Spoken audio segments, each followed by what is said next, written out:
Prof. Ketut Atnyana yang telah melakukan proses persiapan untuk program Kosa Bangsa ini, sehingga kita pada kesempatan siang hari ini bisa melakukan sosialisasi kepada perguruan tinggi pendamping. Ibu Bapak sekalian, izin saya menyampaikan slide-nya. Suara saya bisa terdengar nggak, Mas Didi? Jelas, Prof. Ukit. Oh, nggih, nggih. Baik, terima kasih.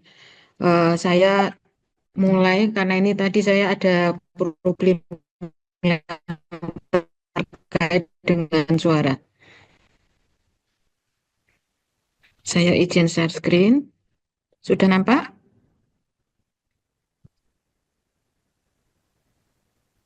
Nggih. Sudah Bu Akit. Baik.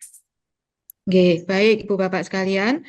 Saya akan mengawali dari proses penyampaian program Kosa Bangsa tahun 2025. eh, Hal-hal yang perlu dilakukan proses penyesuaian yang sedikit ada perbedaan dengan tahun 2024, dan Ibu Bapak sekalian nanti tidak lama lagi akan diberi kesempatan untuk melakukan perencanaan proposal yang akan dilaksanakan tahun 2025 ini. Ibu Bapak sekalian, tadi sudah disampaikan oleh Pak Dir bahwa kementerian sekarang ada tagline yang baru, yaitu Kemendikbud-Saintek, ya, berdampak, ya. Ini suatu tagline baru yang nanti kita juga di dalam pelaksanaannya perlu menyesuaikan dengan hal-hal yang terkait dengan kebijakan kementerian. Ibu Bapak sekalian, kita melihat pada era saat ini program pengabdian kepada masyarakat tidak akan lepas dengan kegiatan penelitian.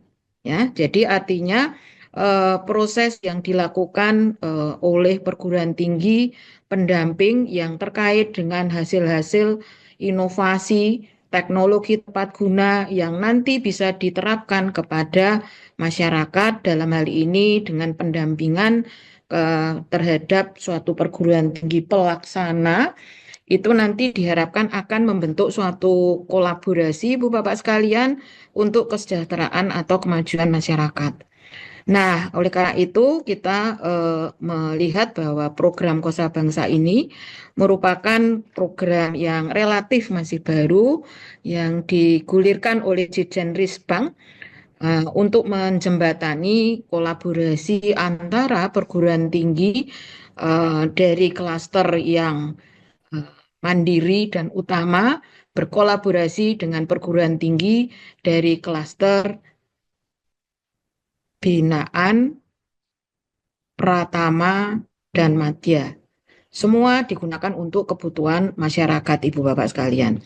Nah, program Kosa Bangsa ini memprioritaskan pada daerah yang tertinggal, wilayah prioritas kemiskinan ekstrim, Ibu Bapak sekalian, dan wilayah Kosa Bangsa yang merupakan kawasan rawan bencana. Jadi kawasan rawan bencana ini mulai digulirkan sejak tahun 2024 dan pada tahun 2025 ini dimunculkan kembali, Ibu Bapak sekalian.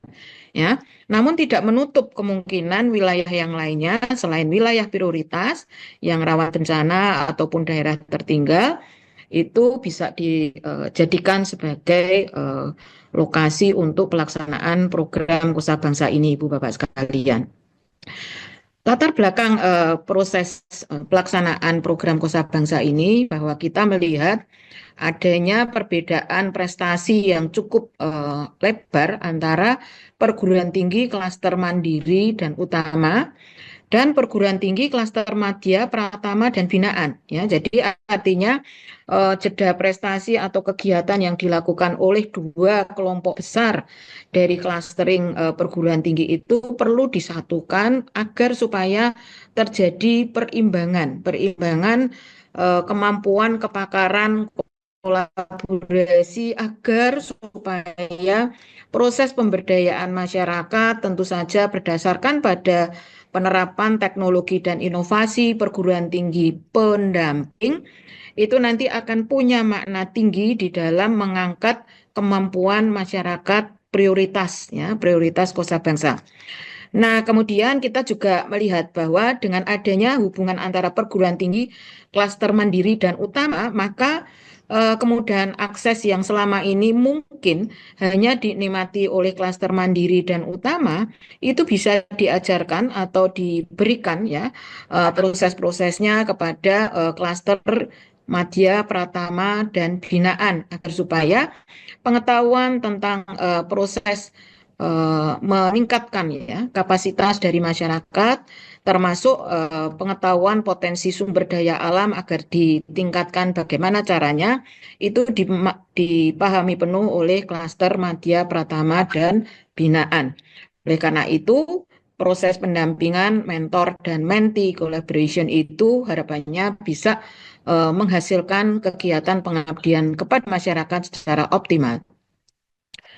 Tujuan dan manfaat program Kosa Bangsa ini Bu Bapak sekalian, yang pertama itu mewujudkan kolaborasi agar supaya pemerintah dapat meningkatkan daya saing bangsa untuk pengembangan sumber daya yang unggul ya dengan penerapan teknologi ya, teknologi yang tentu saja dihasilkan oleh perguruan tinggi pendamping agar supaya permasalahan masyarakat itu bisa diselesaikan.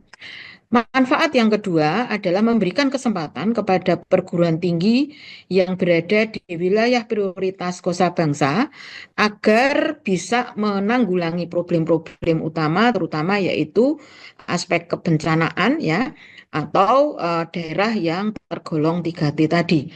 Yang manfaat berikutnya adalah mengaplikasikan hasil penelitian unggulan dari perguruan tinggi sesuai dengan urgensi kebutuhan masyarakat yang akan didampingi. Yang berikutnya manfaatnya adalah meningkatkan peranan perguruan tinggi dalam membantu memecahkan problem yang dihadapi oleh masyarakat dengan pendekatan holistik ya berbasis hasil riset multidisiplin, sehingga nanti kita akan melihat persyaratannya Ibu Bapak sekalian harus dilakukan oleh eh, tim yang berasal dari bidang ilmu yang level 2 yang berbeda ya, sehingga penyelesaian terhadap problem yang dihadapi masyarakat itu bisa setuntas mungkin ya. Tujuan yang lain adalah meningkatkan jejaring kerjasama perguruan tinggi dan lembaga mitra kerjasama untuk meningkatkan kapasitas pembiayaan kegiatan pemberdayaan itu ya. Jadi nanti ada aktor mitra kerjasama dalam bentuk kegiatan CSR dari lembaga-lembaga yang cukup memungkinkan untuk memberikan dana pendampingan, itu nanti akan memberikan hasil yang lebih diunggulkan Ibu Bapak sekalian. Ibu Bapak sekalian, tujuan berikutnya adalah meningkatkan kemandirian dan kesejahteraan masyarakat secara umum, terutama yang bergerak di bidang ekonomi, yaitu UMKM, kelompok usaha, ya, dengan tema utama mengenai ketahanan pangan, kemandirian kesehatan, energi baru dan terbarukan, kemandirian ekonomi, serta pariwisata. Jadi, mohon kiranya nanti juga terkait dengan daerah prioritas, program focusingnya juga terkait dengan aspek yang sudah saya sampaikan baru saja. Jadi, hal-hal itu menjadi dasar utama untuk melaksanakan kegiatan program Kosa Bangsa ini. Ya, jadi program ini juga akan membantu capaian IKU termasuk memfasilitasi tercapaian SDGs ya. Yang terakhir yaitu mendukung terwujudnya Astacita yang diagungkan atau disampaikan oleh Pak Presiden kita. Nah, terkait dengan capaian IKU, itu ada 8 IKU yang bisa ditetapkan di dalam kegiatan yang diajukan ini. Minimal nanti ada 2 IKU yang dipilih ya dalam program ini. Nanti biasanya di dalam sistem BIMA itu proses pengajuannya itu sudah ada pilihannya dan tinggal mengisikan, Ibu Bapak sekalian. Tujuan pembangunan yang berkelanjutan yang kaitannya dengan SDGs ya, misalnya bebas dari kemiskinan, kemudian aspek gender dan lain sebagainya, itu silahkan juga dikaitkan. Jadi program ini tidak hanya terkait dengan problem kemasyarakatannya juga, tapi terkait dengan program-program pemerintah termasuk SDGs dan IKU. Ada 8 misi dari Presiden dan Wakil Presiden dalam Astacita. Ibu Bapak sekalian nanti bisa pilih ya, pilih sesuai dengan kegiatan yang diajukan antara perguruan tinggi pendamping dan pelaksana agar supaya anggaran negara itu bisa sesuai dan ikut mendukung dari tujuan utama Presiden di era saat ini ya. Ibu Bapak sekalian, ini kita gambarkan aktor kosa bangsa yang berperan di dalam proses pelaksanaan. Ibu Bapak sekalian, ada nanti perguruan tinggi pelaksana ya yang memiliki satu keunggulan di bidang problem tertentu yang prioritas di wilayah terdekat, yaitu yang terkait dengan aspek 3T, kemiskinan ekstrim ataupun daerah yang rawan bencana. Kemudian dengan adanya PT pendamping atau perguruan tinggi pendamping, maka teknologi dan inovasi ini diharapkan bisa memecahkan problem yang dihadapi oleh masyarakat, tentu saja atas pelaksanaan dari PT pelaksana, dan proses ini membentuk suatu kolaborasi yang dinamakan Kosa Bangsa, sehingga harapannya nanti dua kelompok masyarakat utama, yaitu yang tidak produktif secara ekonomi atau kelompok masyarakat yang produktif secara ekonomi, nanti bisa terbantu ya problemnya terpecahkan dengan program Kosa Bangsa ini. Tentu saja juga nanti dikaitkan dengan program yang sudah digulirkan oleh pemerintah desa ya melalui RPJMDes, ataupun nanti dananya yang disediakan oleh Mendikbud Saintek itu juga bisa ada dana dampingan, dana sharing dari mitra kerjasama. Bisa dari DUDI atau bisa dari BUMN atau NGO, itu bisa dilibatkan di dalam proses ini sehingga kegiatan ini bisa menjadi lebih bagus atau lebih maksimal hasilnya. Kemudian masing-masing aktor tadi sudah saya jelaskan, saya tidak akan jelaskan lebih detail lagi. Peran dari masing-masing aktor kosa bangsa yang tadi sudah saya sampaikan. Yang pertama, aktor utama yaitu tim pelaksana ya. Jadi tim pelaksana nantilah yang akan memberikan informasi, kemudian karakter permasalahan yang ada di wilayah mitra sasaran. Jadi nanti ketua pelaksana di dalam pengusulan program Kosa Bangsa ini nanti akan memberikan penggambaran atas lokasi mitra sasaran, dan itu nanti didiskusikan dengan tim pendamping. Tentu saja berdasarkan kolaborasi ini, maka teknologi inovasi dan juga temuan-temuan ya, hasil seni ya, itu bisa diterapkan untuk mengatasi problem yang dihadapi di mitra sasaran. Di dalam proses pelaksanaannya, tim pelaksana itu wajib berkunjung di lapangan di mitra sasaran minimal sebanyak 8 kali selama masa kegiatan ya. Jadi itu nanti akan dicatat di dalam logbook Ibu Bapak sekalian, bukti bahwa tim pelaksana minimal sudah mengunjungi mitra sasaran itu 8 kali. Sedangkan tim pendamping Ibu Bapak sekalian wajib melaksanakan kunjungan ke lapangan, yaitu ke mitra sasaran minimal sebanyak 3 kali selama masa kegiatan, kecuali untuk wilayah dengan tingkat kemahalan atau kesulitan akses. Pengalaman tahun 2024 kemarin ada, jadi proses pendampingan yang dilakukan harus menyeberang lain pulau dengan waktu tempuh 8 jam, dan pendamping itu lokasinya beda pulau begitu ya, sehingga disitulah nanti ada peluang untuk waktu kunjungan tidak harus 3 kali, tapi bisa dilakukan 3 kali, 2 kali kunjungan luring dan 1 kali kunjungan dalam bentuk komunikasi secara daring.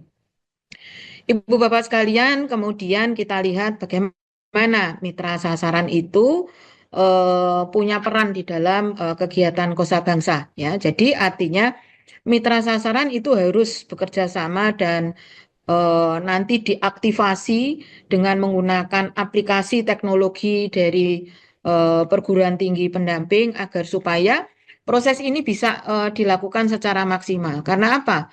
Mitra sasaran yang tidak secara terbuka dan tidak mau berkomunikasi secara proaktif dengan tentu saja mitra pelaksana itu nanti akan menghasilkan kegiatan kosa bangsa yang tidak terlalu maksimal.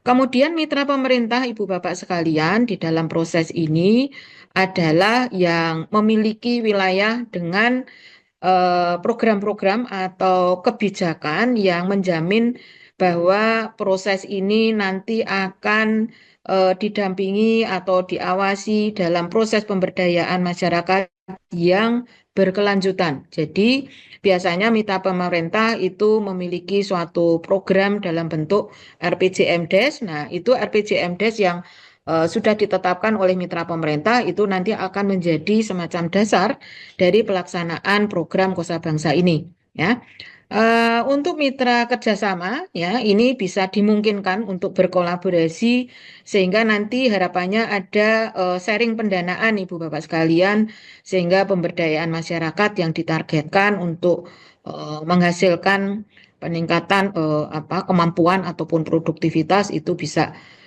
menjadi semakin bagus pelaksanaannya. Eh, Program untuk Kosa Bangsa ini, Ibu Bapak sekalian, intinya seperti ini. Jadi program yang dimiliki oleh perguruan tinggi pendamping yaitu suatu hasil penelitian dalam bentuk teknologi dan inovasi.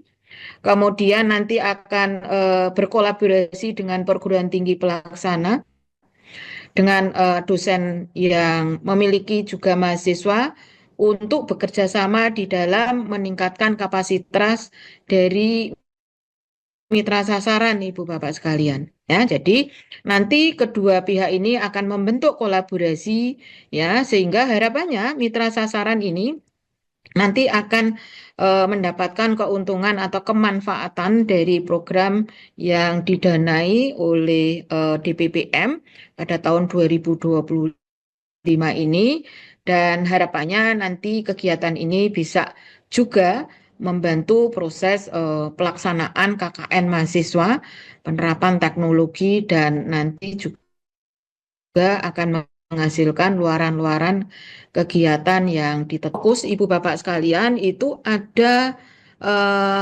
bidang fokus yang terkait dengan pangan, kemudian energi, kesehatan sebagaimana fokus yang ada pada RIRN. Ya, jadi ada 3 fokus yang ada pada RIRN. Kemudian juga ada 5 fokus lain yang ada di masyarakat, yaitu swasembada pangan, ekonomi kreatif, kesehatan, ekonomi hijau, dan ekonomi biru. Ya, jadi 8 fokus ini harapannya nanti akan menjadi dasar dari program atau tema yang diajukan. Nah, ini yang tadi sudah saya sampaikan.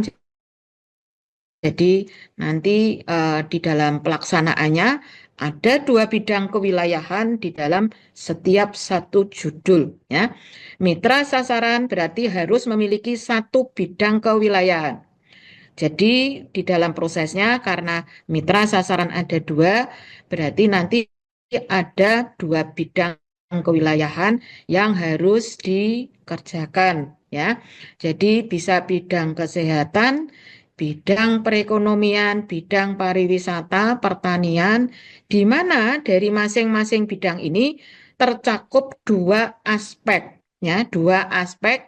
Apakah aspek produksi nanti bisa dipilih salah satu yang terkait dengan peningkatan kualitas produk boleh, peningkatan pendapatan atau produk tersertifikasi, dan aspek yang lain yang ditentukan silahkan ya. Jadi ada aspek manajemen, apakah itu terkait dengan ketenaga kerjaan ya, kemampuan pembukuan atau pemasaran dan lain sebagainya. Jadi aspek yang dikerjakan itu relatif hampir serupa dengan kegiatan pengabdian reguler ya. Jadi terkait dengan minimal ada dua aspek yang dikerjakan di masing-masing mitra sasaran.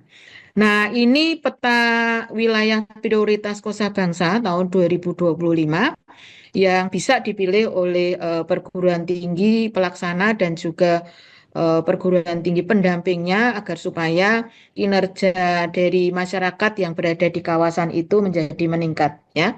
Ini dipersilahkan untuk memilih dan ada juga kawasan yang terkait dengan kawasan rawan bencana Ibu Bapak sekalian. Jadi di beberapa wilayah dari Sabang sampai Merauke itu ada beberapa titik yang menjadi daerah rawan bencana yang bisa ditetapkan menjadi lokasi dari mitra sasaran.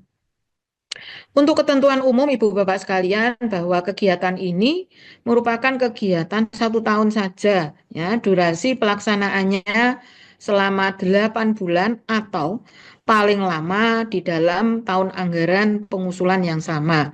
Jadi nanti kalau Ibu Bapak sekalian mulai kontrak di bulan Juli ya berarti nanti durasinya dari Juli sampai sekitar akhir November atau awal Desember. Kemudian untuk anggaran yang diajukan itu bisa maksimal 300 juta ya dari anggaran DPPM dengan pelaksana program Kosabangsa yang berada di wilayah Republik Indonesia ya. Pelaksanaannya ada 2 kelompok masyarakat yang didampingi. Kemudian juga jangan lupa bahwa di dalam proses ini karena ada aplikasi hasil inovasi yang dimiliki oleh perguruan tinggi pendamping, maka pembelanjaan untuk teknologi tepat guna atau investasi peralatan minimal adalah 50% ya dari total anggaran yang diajukan Ibu Bapak sekalian. Kemudian teknologi dan inovasi yang diterapkan tersebut harus ada bukti bahwa telah berstatus eh, untuk hak cipta itu sudah granted ya. Kemudian ada paten sederhana, paten ya. Untuk khusus untuk hak cipta itu adalah hak cipta dari alat peraga. Jadi bukan hak cipta dari poster atau hak cipta dari suatu karya yang lain, tetapi benar-benar terkait dengan sesuatu yang punya manfaat untuk meningkatkan problem yang dihadapi oleh masyarakat. Bisa kaitannya dengan koreografi, dengan seni ukir, pewayangan, begitu ya. Dan teknologi tersebut bukan uji coba ya, jadi sesuatu yang memang sudah siap untuk diaplikasikan kepada masyarakat mitra sasaran. Pelaksanaan program Kosabangsa wajib menangani satu tema fokus Kosabangsa yang sudah ditetapkan oleh program pemerintah atau sebagaimana yang tadi sudah saya sampaikan, ada 8 ya Ibu Bapak sekalian yang bisa dipilih untuk menangani problem di mitra sasaran. Setiap kegiatan Kosabangsa dilaksanakan nanti disesuaikan dengan bidang kewilayahan yang tertulis di RPJMDes atau yang ada pada program pengembangan wilayah ya. Nanti keterkaitannya itu sangat erat kaitannya karena dana yang dipakai di sini adalah anggaran negara sehingga semua itu harus bersatu untuk mensukseskan program yang ditetapkan oleh negara mulai dari pemerintahan pusat, provinsi, kemudian daerah sampai ke desa ya. Nah, pelaksanaannya nanti juga harus ada pembuktian bahwa kegiatan ini terkait dengan RPJMD atau RPJMDes nanti harus di screenshotkan ya RPJMD atau RPJMDes sesuai dengan potensi sumber daya yang ada ya. Nah, kemudian perguruan tinggi pendamping Ibu Bapak sekalian diprioritaskan ya. Diprioritaskan berada pada LL Dikti yang sama atau bisa saja pada LL Dikti yang berdampingan. Jadi jangan sampai kok LL Dikti yang di Aceh nanti mendampingi perguruan tinggi yang ada di Lampung itu terlalu jauh ya. Jadi LL Dikti yang berdekatan sehingga nanti proses untuk komunikasi, proses untuk menjalani suatu pendampingan secara bersama-sama itu menjadi lebih optimal. Nah, perguruan tinggi pendamping dan pelaksana wajib telah ada MOU-nya yang masih berlaku pada tahun 2025. Jumlah kunjungan tadi sudah sampaikan, kemudian ketentuan yang lain terkait dengan tim pendamping itu kunjungannya 3 kali, mitra kerjasama ini tadi dari CSR, Dudi, NGO ya atau lembaga filantropi atau yang memiliki perhatian terhadap problem kemasyarakatan itu nanti akan mendapatkan skor atau penilaian lebih Ibu Bapak sekalian ya. Kemudian permasalahan yang prioritasnya nanti adalah berupa target yang dituliskan di RPJMD atau RPJMDes. Program Kosa Bangsa ini harusnya ya bersifat orisinal ya, jadi artinya belum pernah didanai oleh lembaga lain, apalagi nanti kalau double funding. Itu nanti akan ada punishment dari DPPM terkait dengan pendanaan yang nanti berasal dari berbagai pendanaan, tetapi untuk kegiatan yang sama, ya. Nah, ini 8 indikator kinerja utama. Silahkan nanti dipilih 2 indikator, SDGs juga 2 indikator. Kemudian untuk Asta Cipta juga nanti harus ditetapkan nanti di dalam lembar identitas di laman Bima, Ibu Bapak sekalian. Eh, Dokumen proposal Kosa Bangsa juga seperti ini karena kemarin di pengusulan yang reguler itu ada juga yang mengajukan dengan sebagian menggunakan bahasa asing ya. Jadi ini harapannya penggunaan bahasa Indonesia menjadi hal yang mutlak dan ditulis secara ringkas karena nanti di dalam template-nya nanti Ibu Bapak sekalian akan dibatasi oleh beberapa ketentuan yang harus diikuti. Nah, kemudian lembaga LPPM atau LPM ya, Lembaga Pengabdian Masyarakat atau sebutan lain, diwajibkan untuk melakukan proses monitoring atau pemantauan internal ya selama kurun waktu pelaksanaan dan itu nanti harus dilaporkan kepada DPPM agar supaya pemantauan dari proses itu berasal dari internal dan eksternal ya. Ketua pelaksana wajib bertindak sebagai penulis utama atau corresponding author di semua luaran program Kosa Bangsa. Baik pelaksana maupun pendamping nanti akan diwajibkan membuat logbook dan juga membuat laporan kemajuan, laporan akhir termasuk SPJ atau laporan pertanggungjawaban anggaran. Nanti akan dijelaskan oleh Prof. Wisnu agar supaya Ibu Bapak sekalian mengikuti ketentuan yang ditetapkan oleh Kementerian Keuangan ya. Tim pelaksana dan tim pendamping wajib memenuhi seluruh luaran wajib yang sudah ditetapkan karena itu nanti akan diawasi baik di dalam proses Monef secara internal, eksternal maupun nanti di dalam proses seminar hasil ya. Seminar hasil. Nah, kemudian di dalam program ini nanti segala luaran-luarannya juga harus disebutkan sumber pendanaannya termasuk juga luaran yang kaitannya dengan video, poster atau inovasi yang diserahkan kepada mitra itu harus ada pernyataan pendanaan dari DPPM ya. Jadi alat-alat yang diberikan kepada mitra sasaran itu harus ada labelnya bahwa itu memang diberikan anggarannya oleh DPPM ya.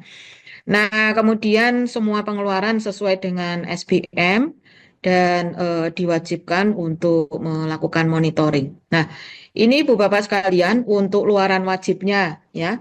Jadi yang utama 2 kelompok mitra sasaran ini itu nanti akan menghasilkan suatu peningkatan kualitas, kapasitas, produktivitas ya kan aspek-aspek yang sudah ditetapkan di dalam usulan itu ada peningkatan secara terkuantifikasi, ya. Kemudian juga menghasilkan satu produk, Ibu Bapak sekalian. Ini yang agak berbeda dengan tahun sebelumnya, satu produk dari hasil penerapan teknologi dan inovasi yang ditangani oleh masing-masing kelompok mitra sasaran, ya. Jadi bukan hanya implementasi dari teknologi tepat guna atau inovasi saja, tapi dari situ nanti dihasilkan suatu produk unggulan yang bisa dilaporkan kepada DPPM, ya. Kemudian juga nanti harus menghasilkan artikel ilmiah populer atau artikel berupa berita di media massa, kemudian video dan poster, ya. Bagi pendamping juga demikian, Ibu Bapak sekalian. Jadi artinya nanti level keberdayaan dari tim pelaksana terhadap penggunaan teknologi dan inovasinya itu juga menjadi tanggung jawab dari tim pendamping agar supaya benar-benar inovasi atau TTG-nya itu bisa dipakai secara berkelanjutan, ya. Berita acara kegiatan pendampingan juga perlu dibikin oleh tim pendamping agar supaya ada bukti bahwa ada interrelasi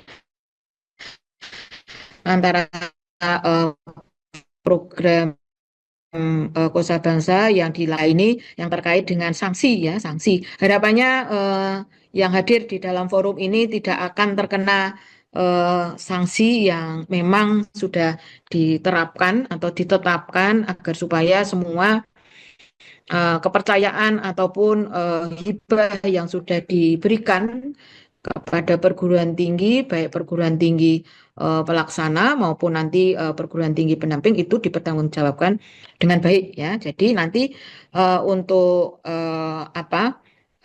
pelaksana dan pendamping yang tidak mengikuti proses monitoring, ya, oleh DPPM itu nanti akan kena sanksi, ya, dana 20%-nya akan dikembalikan. Ya, itu biasanya pada saat Monef tengah pelaksanaan. Kemudian juga nanti ada program yang ternyata hasil pemantauannya tidak sesuai dengan apa itu namanya rencana awal, itu juga nanti akan terkena sanksi, ya. Termasuk nanti untuk luaran-luaran atau bukti ternyata ini memiliki penggandaan dana ganda atau duplikasi kegiatan dengan anggaran bantuan yang lain, ini bahkan nanti tidak akan diperkenankan untuk mengusulkan kegiatan pengabdian yang berasal dari DPPM, ya. Jadi ini merupakan bagian dari punishment yang bisa diterapkan apabila terbukti ada pendamping ataupun pelaksana yang melakukan penyimpangan, ya. Kemudian juga luaran-luaran yang diwajibkan nanti biasanya Ibu Bapak sekalian kalau memang sudah diumumkan menjadi pelaksana atau pendamping wajib mengunggah semua laporan yang diwajibkan, ya.